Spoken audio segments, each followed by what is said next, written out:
अनंत कोटि ब्रह्मांड नायक राजाधिराज विराज सच्चिदानंद सद्गुरु अक्कलकोट निवासी श्री स्वामी समर्थ महाराज की जय। अवधूत चिंतन श्री गुरुदेव दत्त श्री स्वामी समर्थ। जय जय स्वामी समर्थ। नमस्कार स्वामी भक्तांनो, आज मी तुमच्यासाठी नवीन स्वामी संदेश घेऊन आली आहे।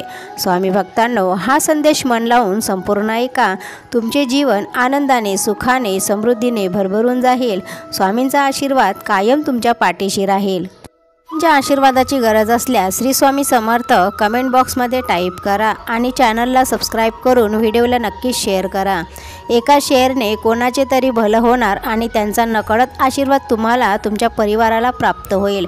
स्वामी भक्तांनो, असेच भक्तिमय संदेश ऐकण्यासाठी नक्कीच आपल्या चॅनलला सबस्क्राईब करून बेल आयकॉन बटन ऑन करा, जेणेकरून येणारे प्रत्येक व्हिडिओचे नोटिफिकेशन सर्वात आधी तुम्हाला मिळतील।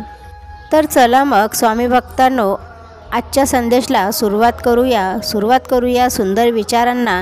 हे विचार ऐकून तुमचे जीवन नक्की सुखी व आनंदी होईल आणि मनातील गोंधळ दूर होतील। मनाने जोडलेल्या नात्यांना न सांगता जोडणाऱ्या नात्यांची परिभाषाच ही वेगळी असते। आयुष्यात कठोर परिश्रम आणि आत्मविश्वास ह्या असफलता नावाच्या दोन औषध आहेत। ह्या तुम्हाला एक सफल व्यक्ती नक्कीच बनवतात। घरामध्ये देवघर आहे असं म्हणण्यापेक्षा देवाने दिलेल्या घरात आम्ही राहतो, हे घर स्वामींचं आहे, आम्ही स्वामींच्या घरात राहतो, ही भावना मनी असावी। देवाने आपल्याला काहीतरी दिलं पाहिजे म्हणून मंदिरात जाऊ नये, तर देवाने आपल्याला खूप काही दिलं आहे म्हणूनच मंदिरात जावं आणि परमेश्वराचे सतत धन्यवाद बोलावे की हे स्वामी माऊली, जे पण काही दिलं हे सर्व तुम्हीच दिलं आहे आणि यापुढेही तुम्हीच मला देणार आहात।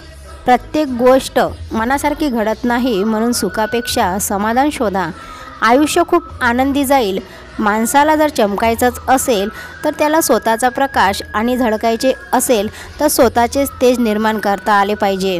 जी माणसं आपली जवळची असतात ती तुमच्या आवाजावरून तुमच्या सुखदुःखाचा अंदाज लावतात। गर्व करून कुठल्याही नात्याला तोडण्यापेक्षा माफी मागून ती नाती जपा, कारण वेळ आल्यावर पैसा नाही तर माणसात साथ देतात। आपण आपल्या जीवनात हसत राहिलं तर आपल्याबरोबर जग आहे, नाहीतर डोळ्यातील अश्रूंना पण डोळ्यामध्ये जागा नाही। चुकीच्या लोकांच्या नात्यात अडकून राहिल्यापेक्षा आणि उदास राहिल्यापेक्षा अनोळखी लोकात राहून आनंदी राहिलेलं कधीही चांगलं असतं। म्हणूनच नेहमी आनंदी राहा आणि हसत राहा।